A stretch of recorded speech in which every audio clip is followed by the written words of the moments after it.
ನೋಡಿ ಇದು ನೀವು ಕ್ವಶನ್ ಅವರ್ ಇಲ್ಲಿ ಮಾಧ್ಯಮದಲ್ಲಿ ಬರ್ಬೇಕಂತ ಇಲ್ಲಿ ಇದ್ದದನ್ನೆಲ್ಲ ಹೇಳಿಕೊಂಡು ಹೋಗಬೇಡಿ. ಇದು ನೋಡ್ಲಿಕ್ಕೆ ಜನ ನಾನು ಹೇಳಿಕ್ಕೆ ಕ್ವಶನ್ಗೆ ಸೀಮಿತಗೊಳಿಸಿ ಎಲ್ಲರೂ ಕೂಡ ಪೇಪರ್ಲಿ ಬರುವುದೂ ಇಲ್ಲ ಇಲ್ಲಿ ಎಷ್ಟೊತ್ತು ಮಾತಾಡೋದು ಕೂಡ. ನಿಮ್ಮ ಕ್ವಶನ್ ಏನು ಶ್ರೀನಿವಾಸ್? ಅದೇ ಆರೋಗ್ಯ ಇಲಾಖೆಯಲ್ಲಿ ಈಗ ಜಿಲ್ಲಾಸ್ಪತ್ರೆ ಆಗ್ಬೇಕು, ಆರೋಗ್ಯ ಇಲಾಖೆಯಲ್ಲಿ ಅಲ್ಲಿ ಹೊಸ ಜಿಲ್ಲೆ ಅಧ್ಯಕ್ಷರೇ ಬಹಳ ಸಮಸ್ಯೆಗಳಿದ್ದಾವೆ ನಮಗೆ.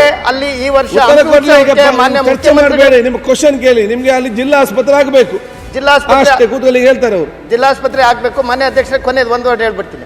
ಸಮಸ್ಯೆಗಳು ಜಾಸ್ತಿ ಇದೆ ಆರೋಗ್ಯ ಇಲಾಖೆ, ಮಂತ್ರಿಗೆಲ್ಲ ಗೊತ್ತಿದೆ ಹೇಳ್ತಾರೆ. ಹಂಪಿ ಉತ್ಸವಕ್ಕೆ ಬಂದಾಗ ಮಾನ್ಯ ಮುಖ್ಯಮಂತ್ರಿಗಳು ಅಲ್ಲಿ ಒಂದು ಕ್ಯಾಬಿನೆಟ್ ಸಭೆ ಮಾಡಬೇಕು, ಎಲ್ಲ ಸಮಸ್ಯೆಗಳಿಗೆ ಕೊಡಬೇಕು. ನೋಡಿ ಇದು ನೀವು ಕ್ವಶನ್ ಅವರ್ ಇಲ್ಲಿ ಮಾಧ್ಯಮದಲ್ಲಿ ಬರ್ಬೇಕಂತ ಇಲ್ಲಿ ಇದ್ದದನ್ನೆಲ್ಲ ಹೇಳಿಕೊಂಡು ಹೋಗಬೇಡಿ. ಇದು ನೋಡ್ಲಿಕ್ಕೆ ಜನ ನಾನು ಹೇಳಿಕ್ಕೆ ಕ್ವಶನ್ಗೆ ಸೀಮಿತಗೊಳಿಸಿ ಎಲ್ಲರೂ ಕೂಡ ಪೇಪರ್ಲಿ ಬರುವುದೂ ಇಲ್ಲ ಇಲ್ಲಿ ಎಷ್ಟೊತ್ತು ಮಾತಾಡೋದು ಕೂಡ.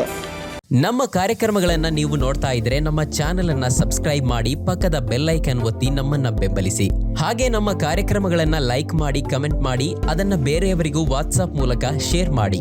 ನೀವು ಹೀಗೆ ಮಾಡಿದಾಗ ನಮ್ಮ ಚಾನೆಲ್ ಇನ್ನಷ್ಟು ಮತ್ತಷ್ಟು ಜನರಿಗೆ ತಲುಪಲು ನೀವು ನಮ್ಮೊಂದಿಗೆ ಸಹಕರಿಸಿದ ಹಾಗಾಗುತ್ತೆ. ಇದು ನೀವು ಯಾವುದೇ ಖರ್ಚಿಲ್ಲದೆ ಕೆಲವೇ ಸೆಕೆಂಡುಗಳಲ್ಲಿ ನೀಡಬಹುದಾದ ಸಹಕಾರ. ಧನ್ಯವಾದಗಳು.